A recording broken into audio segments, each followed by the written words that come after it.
Hey, how's it going, everybody? Coach Kyle here, and every week I send my clients a check-in form. Things like, what did you do? What are you proud of from the last week? What didn't you do very well?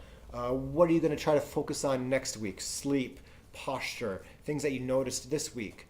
But one of the questions I ask is, do you have any training or diet questions for me that I can answer for you? And one that I got was what it's about carb intake. So they're asking what their carb intake should be.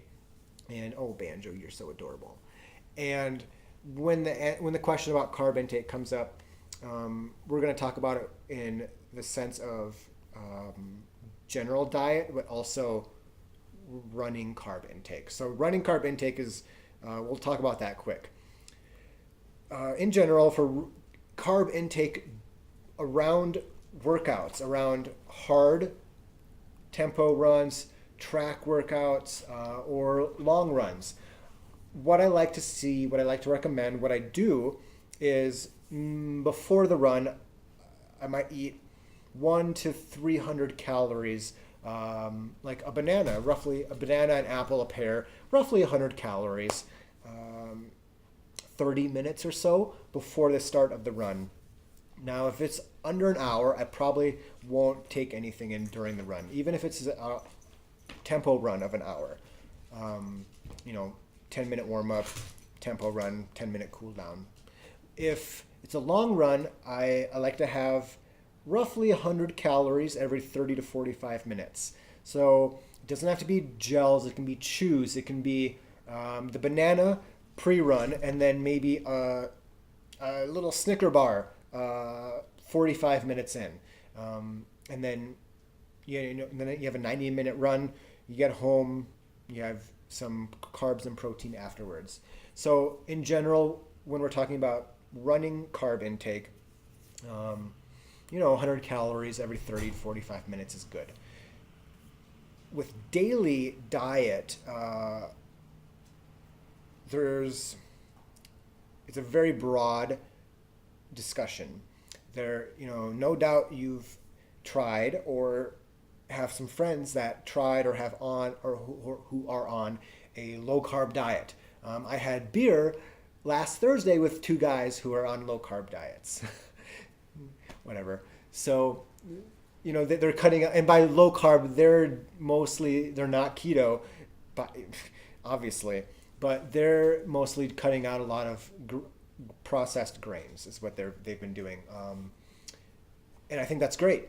I'm all for basically any diet that focuses on lowering the amount of processed food, lowering the amount of added sugar, increasing the amount of whole foods, whether that's, fruits, vegetables, beans, legumes, or, if you're a meat eater, high quality meat, not that deli meat crap. So, but in general, I think for most people, carb intake if you're on a low carb diet, you're still getting in carbs. You're on a high carb diet. For most people, it probably doesn't matter what the macronutrient, the carb, fat, protein ratios or amounts are, as long as you're getting in enough general daily calories. You're probably pretty good to go. Now, if we were going to get specific about it, what I would generally recommend would be for most runners. Now, we're talking people that run or exercise 4 plus times a week, 30 minutes to 2 hours average daily exercise. So like for me today, I did a half-hour jog and a 15-minute strength routine. 3 days out of the week, I do 60 to 120-minute run plus strength work. So currently, I'm probably averaging about an hour a day or so, because most days I probably run 30 to 45 minutes at least. And for people in that type of scenario, taking in carbs of about 3 to 6 grams of carbs per kilogram of body weight per day.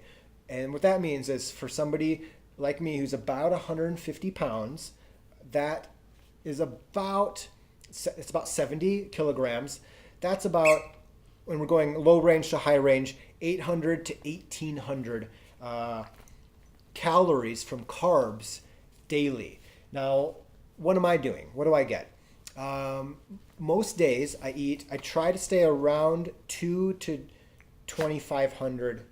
to 2500 calories 5 days out of the week. Those are my low cal days. And I try to stay around 15 to 20% protein. And let's say I'm 15%. So if I'm 30% of my calories comes from protein and fat, I'm getting about probably 60 to 70% of my calories as carbs.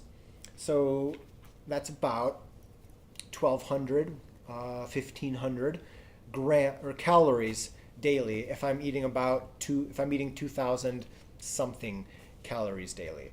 So it's a good chunk, and carbs are important because they're a big efficient fuel source in general, but also for running.